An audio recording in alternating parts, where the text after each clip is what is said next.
현대인들 특히 좀 배웠다고 하는 사람들은 누군가가 자기에게 무엇을 교훈하듯이 가르치는 것을 그렇게 좋아하지를 않습니다. 오히려 그렇게 가르친다고 하면 기분 나빠할 사람들이 상당히 많습니다. 그 대신에 이 세상의 많은 이론과 주장들을 요약해 주면서 그 중에서 하나를 스스로 선택하도록 그렇게 제시하는 것, 이런 것들을 굉장히 좋아합니다. 왜냐하면 자신들은 배운 사람들이고 얼마든지 스스로의 능력을 가지고 옳고 그른 것을 분별할 수 있다고 생각하기 때문입니다.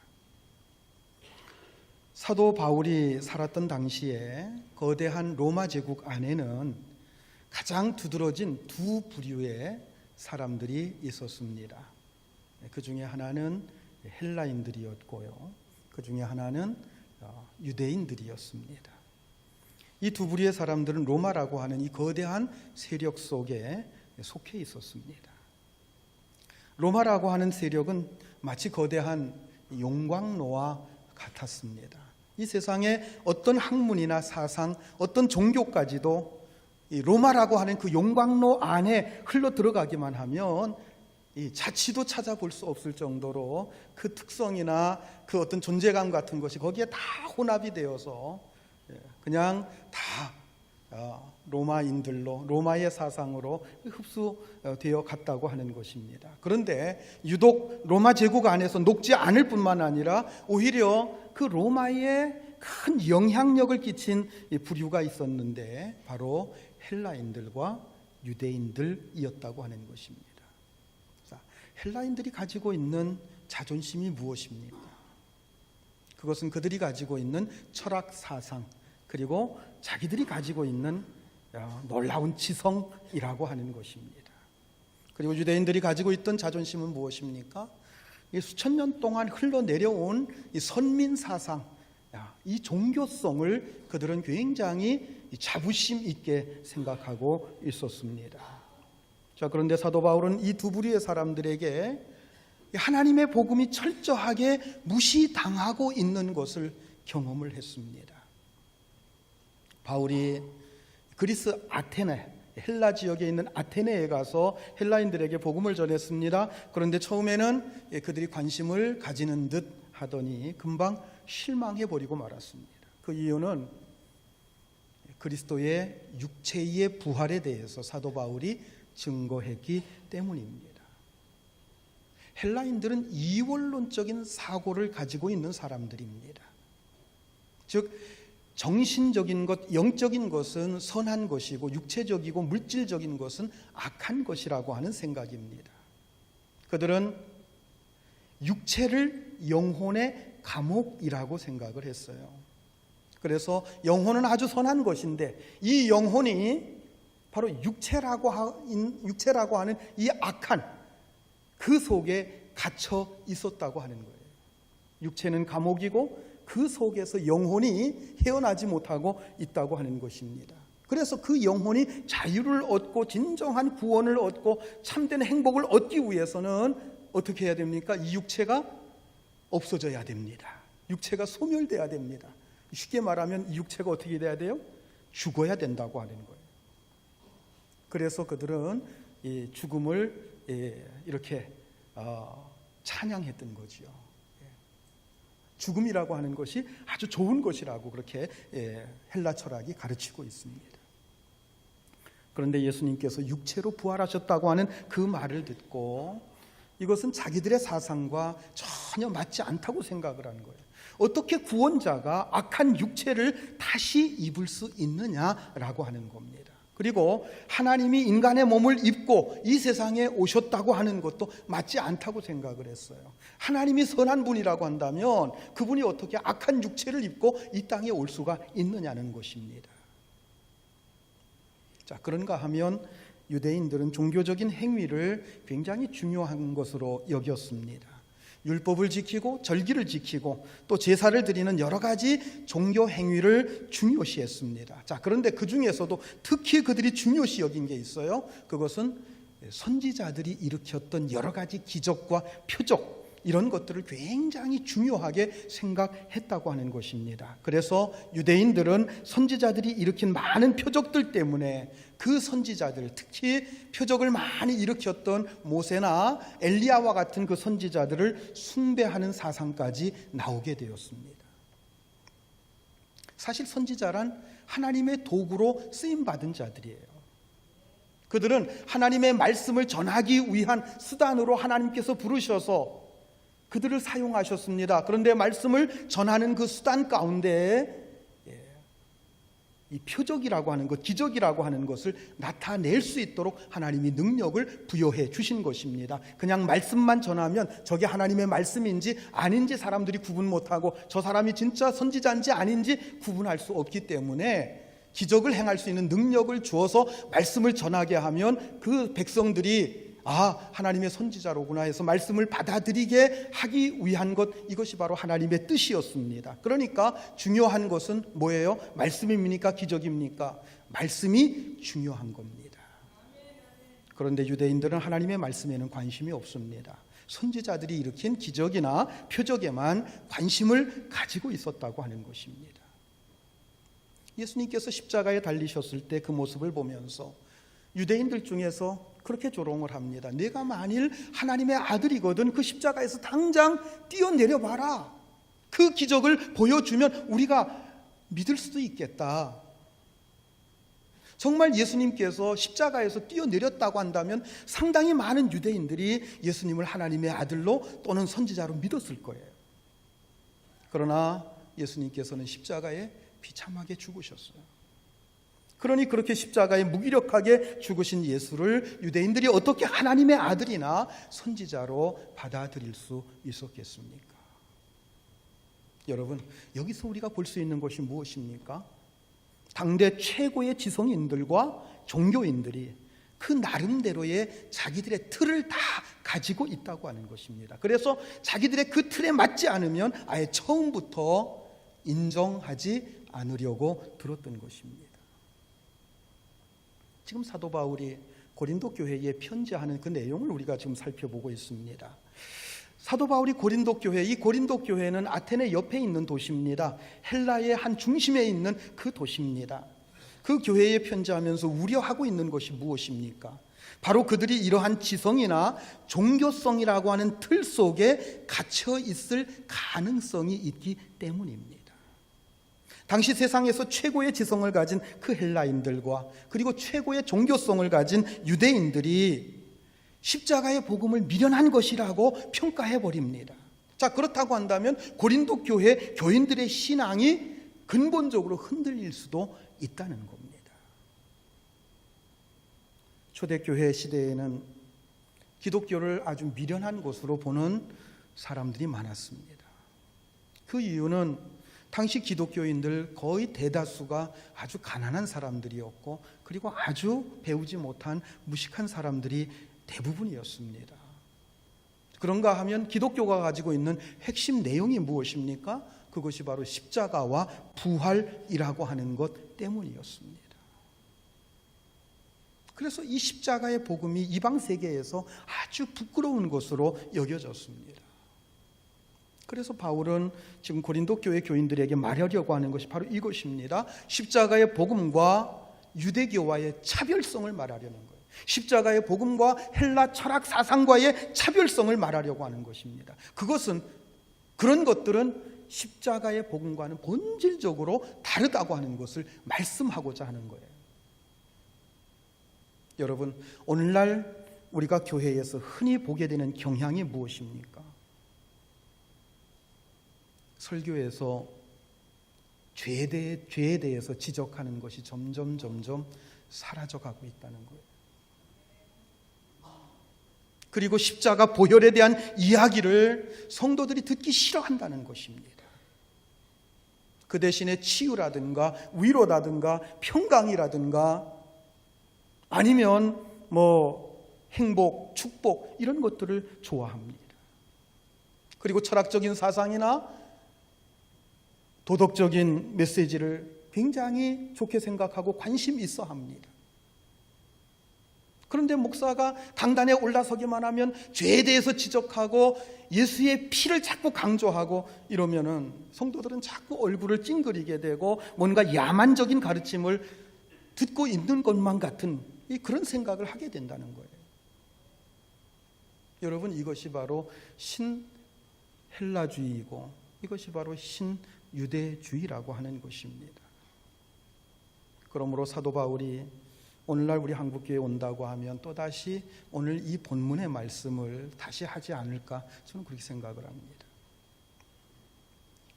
오늘 본문 18절 말씀, 오늘 말씀의 핵심이 18절입니다. 우리 18절 말씀으로 같이 한번 읽습니다. 십자가의 도가 멸망하는 자들에게는 미련한 것이요 구원을 받는 우리에게는 하나님의 능력이라. 아멘.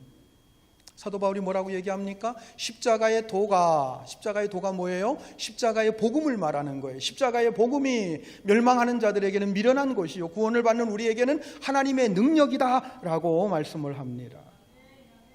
그러면 멸망하는 자들에게는 십자가의 도가 왜 그렇게 미련하게 보입니까? 그들이 생각할 때 구원받는 길이 어떻게 그 십자가에 죽는 그게 구원받는 길이 될 수가 있느냐? 구원받는 길이 더 멋지고 근사하고 그럴듯한 것들이 많이 있을 것 같은데 왜 기독교인들은 그 길밖에 없다고 주장하는지 모르겠다라고 하는 거예요. 그리고 그렇게 고집 부리는 사람들이 미련하게 보일 수밖에 없다는 것입니다. 여러분, 여기 십자가의 도라는 것이 무엇입니까? 우리 인간은 모두 죄인이기 때문에 예수 그리스도께서 우리의 모든 죄를 대신해서 죽으셨고 이 사실을 믿는 것만으로 구원을 받을 수 있다고 하는 것, 여러분, 이게 십자가의 복음이요 십자가의 도입니다. 세상 사람들에게는 이것이 그렇게 미련하게 보일 수 없습니다. 그 이유가 무엇입니까? 그것은 인간이 가지고 있는 고귀한 본성과 아주 배치된다고 생각하기 때문입니다. 물론 인간이 완전하지는 않지만 인간처럼 아름답고 지혜롭고 존귀한 존재가 없다고 사람들은 생각을 합니다. 그래서 인간은 얼마든지 자기들의 노력으로 나아질 수 있고 완전해질 수 있다고 생각을 합니다. 그래서 모두가 다 완전해지려고 애를 쓰죠. 무엇을 통해서 더 완전해지려고 합니까? 하나의 방법은 지식을 더 많이 쌓는 것입니다. 무식하기 때문에 어리석게 속는다는 거예요. 무식하기 때문에 이 사리를 잘 분별하지 못한다고 하는 것입니다. 그래서 공부를 더 많이 해서 지식을 쌓게 되면 자신이 더 완전해질 수 있다라고 생각을 합니다. 그리고 또 하나는 경험을 많이 하면 된다는 거예요. 가지 못한 여러 곳을 여행도 하고 또 여러 가지 다양한 삶의 경험들을 해보게 되면 지금보다도 훨씬 더 완전해질 수 있다라고 생각을 합니다. 사실 여행을 해보면 많은 것을 깨닫게 되죠. 그리고 자신의 어떤 좁은 식견이 굉장히 넓어지는 것을 우리가 느낄 수가 있습니다. 뿐만 아니라 어떤 사람들은요, 수양을 통해서 더 완전해질 수 있다고 생각을 합니다. 자기 자신을 도덕적으로 깊이 성찰해보고 또 여러 가지 책, 교양서적 이런 것들을 이렇게 읽고 탐구하고 교양을 쌓다 보면 자신들의 내면의 세계가 더 깊어지게 된다는 거예요. 또한 위대한 사람들의 모습을 서서히 닮아가게 된다는 거예요. 그래서 어느덧 자기가 큰 바위 얼굴이 되는 것이라고 생각을 합니다. 여러분, 이 모든 입장이 이야기하는 것이 무엇입니까? 아직 인간은 그렇게 절망적이지 않다는 거예요. 물론 현재 모순이 없는 것은 아니지만 열심히 노력하고 모순을 하나하나 제거해 나가게 되면 언젠가는 완전한 존재가 될 수 있다고 하는 거예요. 그런데 십자가 복음이 말하는 것이 뭡니까? 인간은 전적으로 부패했기 때문에 이러한 노력이 아무런 도움이 되지 않는다는 거예요. 인간은 철저하게 썩었기 때문에 인간의 지식이나 수양으로 또 그 어떤 노력으로도 되지 않고 오직 예수 그리스도 십자가의 보혈로만 인간이 살 길이 있다고 하는 것, 이게 십자가의 복음입니다. 로마서 3장 10절로 15절까지 우리 같이 한번 읽겠습니다. 기록된 바 의인은 없나니 하나도 없으며 깨닫는 자도 없고 하나님을 찾는 자도 없고 다 치우쳐 함께 무익하게 되고 선을 행하는 자는 없나니 하나도 없도다. 그들의 목구멍은 열린 무덤이요 그 혀로는 속임을 일삼으며 그 입술에는 독사의 독이 있고 그 입에는 저주와 악독이 가득하고 그 발은 피 흘리는데 빠른지라. 여러분, 이게 누구에 대한 얘기입니까? 마귀 사탄에 대한 얘기입니까? 아니에요. 우리 인간이 그렇다는 거예요. 바로 우리 자신이 그렇다는 거예요. 우리 인간이 이렇게 완전히 썩었고 부패했기 때문에 인간의 노력으로는 아무런 가능성이 없다는 거예요. 여러분, 한번 이 말씀을 생각해 보십시오. 그동안 여러분 자신을 어떻게 생각해 왔습니까? 물론 때때로 좋지 못할 때도 있지만 그렇게 완전히 썩었거나 완전히 가능성 없다고 하는 생각은 거의 해보질 않았어요.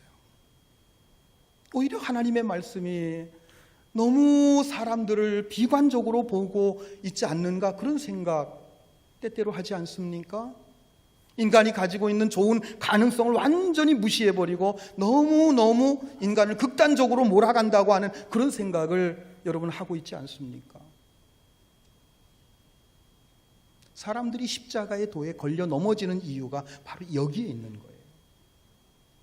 하나님의 말씀은 너무나도 탁월합니다. 그 안에 들어있는 여러 가지 좋은 사상들이 가득 들어차 있습니다. 특히 사랑에 대한 교훈은 얼마나 훌륭한지 몰라요. 그 어떤 서적, 그 어떤 사상에도 원수를 사랑하라는 그런 말씀은 없습니다. 그 밖에 인간 평등에 대한 가르침, 인격을 존중하라고 하는 이런 가르침, 이러한 것들이 너무나도 탁월합니다. 그런데 기분을 아주 잡치게 만드는 게 있어요. 인간을 너무나도 악하게 보고 있고 사람의 죄를 너무나도 심각하게 부각시키고 있다고 하는 것입니다. 정말 이것만 없으면 기독교는 너무나도 훌륭한 종교라고 생각하는 그런 지성인들이 얼마나 많은지 몰라요. 자, 그런데 여러분, 우리 한번 생각해 봅시다. 자, 어떤 사람이 위가 쓰리고 아파서 약국에 갔더니 약사가 진통제와 소화제 같은 것을 주어서 먹었어요. 그랬더니 그 통증이 좀 가라앉는 것 같아요. 그런데 진통 효과가 떨어지니까 다시 아픈 거예요. 그래서 약 먹어서는 안 되겠다, 병원에 가봐야 되겠다 해서 동네의 내과에 찾아가서 의사에게 검진을 받았더니 의사가 하는 얘기가 너무 걱정하지 마십시오. 그냥 위벽이 조금 헐었으니까 이러이러한 약을 좀 드시면서 조금 조심하시면은 충분히 회복될 수 있습니다. 이 사람이 병원에 나오면서 얼마나 기분이 좋은지 몰라요.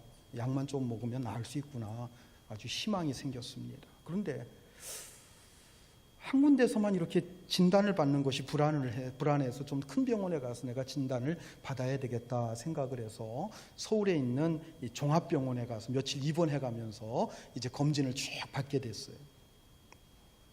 검진을 다 마친 의사가 하는 얘기가 당신 위암인데 굉장히 지금 위험한 수준까지 왔습니다. 위를 절제를 해야 되는데 거의 3분의 2 이상을 절제해야 될 것 같습니다. 이 수술을 꼭 받아야 되는데 수술을 잘 해도 살 수 있는 가능성이 절반밖에 없습니다. 여러분, 이 환자가 누구의 말을 믿어야 됩니까? 아마 이 환자는 이 비관적인 의사의 말은 절대로 믿고 싶지 않았을 거예요. 그리고 그 의사의 말이 틀리기를 수도 없이 바랐을 것입니다. 똑같은 증세를 가지고 어떤 의사는 너무 낙관적으로 말했습니다. 그런데 어떤 의사는 너무 비관적으로 말하는 거예요. 의사가 진단해보고 걱정하지 마세요, 별거 아닙니다 라고 하면 어떻습니까? 그동안 두려웠다가 굉장히 기분이 좋아지죠. 자, 그런데 반대로 당신 당장 수술하지 않으면 죽을 수도 있습니다 라고 하면은 어떻습니까? 정말 하늘이 무너지는 것 같은 그런 두려움과 그런 정말 기분이 나쁜 그런 기분이 들 거예요. 자, 그렇다면 여러분, 우리가 기분이 나쁘다고 어떤 의사의 말은 불신하고 기분이 좋다고 그 의사의 말은 신뢰할 수 있습니까? 우리 기분에 따라서 의사의 말을 신뢰하고 불신하고 그럴 수 있는 게 아니잖아요. 그 검진이 정확한 검진이라고 한다면 우리의 기분과 상관없이 우리는 그 검진을 받아들여야 되는 거예요. 오늘 우리에게 있어서 십자가의 도가 옳으냐 옳지 않으냐 하는 것, 얼마나 낙관적으로 보느냐 아니면 얼마나 비관적으로 보느냐에 따라서 우리가 판단할 문제가 아니라는 거예요. 어느 것이 나에게 더 위로가 되고 얼마나 나를 기쁘게 하느냐, 이것으로서 우리가 판단할 수 있는 문제가 아니라는 것입니다. 중요한 것은 나를 포함해서 모든 인간이 정말 어떤 상태에 빠져 있느냐 하는 것, 이것을 똑바로 진단받는 것입니다. 물론 그렇게 심각하지 않은데도 불구하고 그 비관적으로 진단하는 것은 잘못된 것이죠. 그러나 정말 심각한 당 상태에 빠져 있는데도 불구하고 아니란 방법으로 그저 듣기 좋은 얘기만 하는 것, 여러분, 이것은 굉장히 위험한 일입니다. 목사가 이 강단에서요, 듣기 좋은 얘기만 얼마든지 할 수 있어요. 그러나 여러분, 그게 성도의 영혼을 살릴 수 있는 길이냐? 이것은 우리가 올바로 판단해 봐야 될 문제입니다. 그렇다면 여러분, 과연 인간은 어떤 상태에 있습니까? 우리가 생각하는 대로 조금 노력하고 학문을 깨우치고 좀 수양을 하면 얼마든지 나아질 수 있고 완전해질 수 있는 건가요?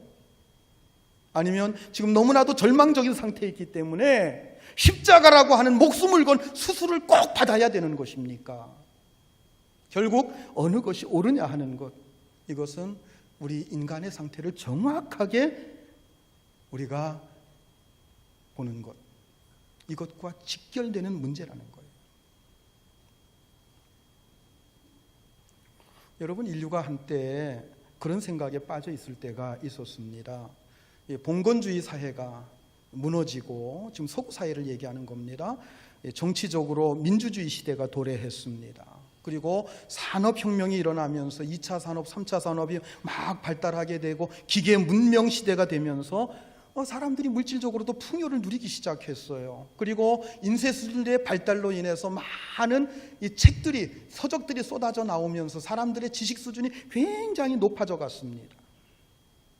여러분, 그때 나타난 사상이 뭔지 아십니까? 그 사상이 바로 휴머니즘입니다. 인본주의 사상이에요. 사람이라는 존재가 너무나도 대단하다는 겁니다. 사람이 못할 것이 없다고 하는 생각입니다. 그래서 이제 이대로만 조금 더 가면 그야말로 이 세상은 유토피아가 될 것이다, 지상 낙원이 될 것이다, 그런 생각을 했어요. 그런데 여러분, 그때 터진 게 뭔지 아십니까? 세계 제1차, 2차 대전입니다. 이 엄청난 전쟁으로 인해서 이 세상은 완전히 생지옥으로 변해버리고 만 것입니다. 여러분, 전쟁이 일어나는 이유가 뭡니까? 인간의 욕망입니다. 인간의 욕망 때문에 전쟁이 일어나는 거예요. 더 갖고 싶은 욕망, 더 지배하고 싶은 욕망, 이런 더러운 욕망들이 뺏고 빼앗기는 싸움을 만들어내고 이 싸움이 커져버리는 것, 그것이 곧 전쟁입니다. 사람이 그토록 고귀한 것으로 여기는 그 지성을 가지고 자신들 속에 있는 욕망을 통제할 수 있었다고 한다면, 여러분, 이 세상은 전쟁이 없어야 돼요. 인간이 자기 노력으로 스스로를 통제할 수 있다고 한다면 이 세상에 악한 자는 아무도 없어야 됩니다. 그러나 여러분, 아침에 일어나서 뉴스를 한번 보세요. 밤사이에 일어난 사건, 사고, 많은 범죄 얼마나 많이 계속해서 보도가 됩니까? 여러분, 지성인은 범죄하지 않습니까? 아니요, 지성인은 아주 지능적으로 범죄합니다. 무식하면은요, 범죄를 해도 조그맣게밖에 범죄 못해요. 그런데 여러분, 많이 배우고 똑똑한 사람은요, 죄를 저지를 때 그 영향력이 얼마나 커지는지 몰라요. 여러분, 생각해 보세요. 무식한 사람이 주가 조작할 수 있어요? 못하죠. 무식한 사람이 어느 회사 전산망을 뚫고 들어가서 회사의 기밀을 빼내거나 그 시스템을 마비시키거나 이런 일 할 수 있어요? 절대 못합니다. 그리고 종교인이라고 해서 자신의 욕망을 완전히 억제할 수 있습니까? 제가 불교를 폄하하려고 이런 말 하는 게 아닙니다. 바로 며칠 전에 SBS 방송에서 방영된 그것이 알고 싶다인가요? 그것이 알고 싶다. 거기에 방영된 걸 제가 봤어요. 바로 지난 주간에 봤던 내용이기 때문에 너무 충격적인 내용이기 때문에 말씀을 드립니다. 대구 8공산에 있는 이 동화사라고 하는 천년 고찰의 주지가 5년 전에 25살의 여성을 성폭행해서 임신시킨 뒤에 5년 동안 자기 노예처럼 부리면서 자기의 욕망을 계속해서 채워왔다는 거예요. 그게 그렇게 방송이 됐어요. 보신 분들이 있죠? 많이 있을 거예요. 물론 이런 일들이 여러 종교의 성직자들 속에서도 얼마든지 나타날 수 있고 실제 그런 일들이 있어 왔던 것이 역사적인 사실입니다. 여러분, 이게 뭘 말해줍니까? 인간의 지성이나 종교성이라고 하는 것 대단한 것 같지만 여러분, 별거 아닙니다. 저는 잘 모르지만 인터넷을 찾아보니까 803의 동화사라는 사찰, 불교 신자라고 하면 모르는 사람이 없을 정도로 아주 유명한 사찰이라고 그래요. 적어도 그 절의 주지가 되려고 하면 정말 많은 수양을 쌓고 또 쌓았을 것이라고 저는 생각을 합니다. 그런데 그런 고승이라고 할지라도 인간의 더러운 정욕에 사로잡혀 그렇게 되었다고 한다면 여러분, 어느 누가 스스로 모든 욕망을 이기고 완전해질 수 있다고 자신할 수 있겠습니까? 여러분, 그렇잖아요. 우리가 성경을 보면서도 볼 수 있잖아요.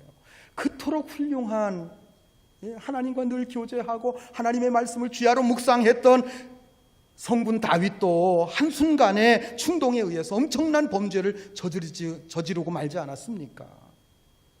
아무리 수양을 하고 심지어 엄청나게 경건 훈련을 많이 쌓은 사람이라고 할지라도 한순간 이 죄의 충동에 사로잡히게 되면 걷잡을 수 없는 죄악 가운데 빠져버리는 것. 여러분, 이게 바로 우리 인간이라는 거예요. 그래서 죄에 대해서 자신할 수 있는 사람, 여러분, 세상에 아무도 없습니다.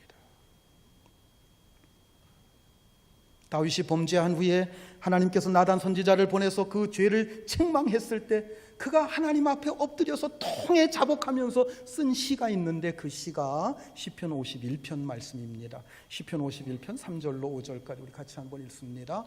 무릇 나는 내 죄과를 아오니 내 죄가 항상 내 앞에 있나이다. 내가 주께만 범죄하여 주의 목전에 악을 행하였사오니 주께서 말씀하실 때에 의로우시다 하고 주께서 심판하실 때에 순전하시다 하리이다. 내가 죄악 중에 출생하였으며 어머니가 죄 중에서 잉태하였나이다. 자, 여러분, 3절에 보면 뭐라고 그랬어요? 다윗이 항상 죄악이 내 앞에 있으며 이렇게 고백합니다. 항상 죄악이 내 앞에 있으며 5절에서 뭐라고 얘기합니까? 자기 자신이 죄악 중에 출생했다, 그렇게 말씀하고 있어요. 이게 무슨 뜻입니까?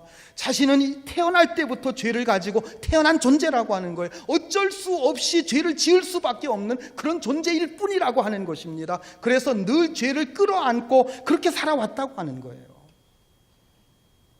즉 타락한 본성을 가지고 있기 때문에 끊임없이 죄를 생산해내는 공장과 같은 것, 이것이 바로 인간이라고 하는 얘기입니다. 그래서 종교개혁자 장 칼뱅은 인간은 악의 제조 공장이다 라고 하는 말을 했어요. 인간은 악의 제조 공장이다. 많은 사상가나 철학자, 종교가들은 죄라는 것을 굉장히 상대적인 개념으로 자꾸 만들려고 해요. 즉 생각에 따라서 그것은 죄가 될 수도 있고 안 될 수도 있는 것이다. 죄라고 하는 것은 그런 것이다 라고 얘기를 하는 거예요. 그러나 여러분, 성경은 분명히 말합니다. 죄라고 하는 것은 사상이나 감정이나 기분에 따라서 왔다 갔다 하는 게 아닙니다. 여러분, 죄는 실제적인 거예요. 죄에게는 힘이 있다는 거예요. 이게 성경이 말하는 겁니다. 죄는 세력이 있다는 겁니다. 로마서 7장 22절로 24절까지 우리 같이 한번 봅니다. 내 속사람으로는 하나님의 법을 즐거워하되 내 지체 속에 있는 한 다른 법이 내 마음의 법과 싸워 내 지체 속에 있는 죄의 법으로 나를 사로잡는 것을 보는도다. 오호라, 나는 곤고한 사람이로다. 이 사망의 몸에서 누가 나를 건져내랴. 이 죄의 법 아래로 나를 사로잡아 오는 것을 보는도다 라고 말하고 있어요. 죄의 세력이 있다는 거예요. 그 세력이 자기를 사로잡는 것을 느낀다는 겁니다. 거부할 수 없는 죄의 세력. 사도 바울은 그걸 늘 느끼면서 살아왔던 거예요. 그래서 그는 탄식을 합니다. 오호라, 나는 곤고한 사람이로다. 누가 이 사망의 몸에서 나를 건져낼 수 있겠는가. 여러분, 이 죄의 존재, 죄의 세력을 우리는 인정해야 돼요. 우리 안에서 엄청나게 솟구치는 그 죄성이 우리의 지성이나 수양이나 종교성까지도 아주 무기력하게 만들고 통제불능의 상태로 빠지게 만든다고 하는 사실을 우리는 늘 인정하며 살아야 돼요. 그래서 예수님이 이 세상에 오실 수밖에 없는 거예요. 만약 인간 스스로 모든 것을 이길 수 있고 인간 스스로 의로워지고 완전해질 수 있다고 한다면 여러분, 예수님 오실 필요 없습니다. 예수 십자가의 복음이 말씀하는 것이 바로 이거예요. 우리 안에는 우리의 지성이나 종교적인 어떤 노력을 가지고도 통제할 수 없는 아주 무서운 죄성이 우리 속에 있다는 거예요. 이것이 수술되지 않는 한 우리 인간은 풍성한 삶을 살 수가 없습니다. 암덩어리가 그 속에 있는데 여러분, 이거 제거하지 않고 어떻게 건강한 삶을 살 수가 있어요? 십자가에도 십자가의 복음이 이야기하는 것이 바로 이 수술을 가리키는 거예요. 우리 인간은 아주 무서운 병에 걸린 환자와 같습니다. 그래서 자기 목숨을 다 맡기는 그런 수술을 하지 않으면 도저히 살아갈 가능성이 없는 그런 존재라는 거예요. 여러분, 예수 믿는다는 게 뭐예요? 나 자신의 지성이나 경험이나 종교적인 어떤 노력으로 완전해지는 것입니까? 아니에요. 그 모든 노력을 다 십자가 앞에 내려놓는 거예요. 십자가 앞에서 다 포기해버리는 거예요. 19절 말씀 우리 같이 한번 읽읍시다. 본문 19절입니다. 기록된 바 내가 지혜 있는 자들의 지혜를 멸하고 총명한 자들의 총명을 폐하리라 하였으니, 인간의 지혜나 인간의 총명, 사람들은 대단한 것처럼 생각하죠. 인간은 정말 대단해. 인간은 못 만들어내는 물건이 없어. 인간은 너무너무 존귀해. 그런데 하나님 뭐라고 하십니까? 하나님께서 그 모든 것을 다 폐하신다는 거예요. 인간의 지혜, 인간의 총명, 그게 뭐 대단하다고, 아무것도 아니다라고 하나님 다 폐하신다는 거예요. 자, 본문 22절부터 24절까지 같이 읽습니다. 유대인은 표적을 구하고 헬라인은 지혜를 찾으나 우리는 십자가에 못 박힌 그리스도를 전하니 유대인에게는 거리끼는 것이요 이방인에게는 미련한 것이로다. 오직 부르심을 받은 자들에게는 유대인이나 헬라인이나 그리스도는 하나님의 능력이요 하나님의 지혜니라. 여러분, 제 말씀을 듣고 보니까 이 말씀이 다 이해가 되죠? 그렇죠? 유대인은 표적을 구하고 헬라인은 지혜를 구하지만 여러분, 그게 무슨 소용이 있어요? 그게 무슨 소용이 있습니까? 그런 자들은 마치 그 십자가를 얘기하는 그리스도인들이 참 미련한 사람들처럼 보인다고 하는 겁니다. 그러나 하나님께 부르심을 받고 예수 그리스도의 십자가 은혜로 대속함을 받은 자들에게는 그 십자가가 능력이고 그 십자가가 진정한 지혜라고 하는 사실입니다. 여러분, 예수 그리스도의 십자가만이 능력인 줄 믿으시기 바랍니다. 예수 그리스도의 십자가만이 놀라운 지혜인 줄 믿으시기 바랍니다. 예수 그리스도 십자가 안에만 참된 구원이 있는 줄 믿으시기 바랍니다.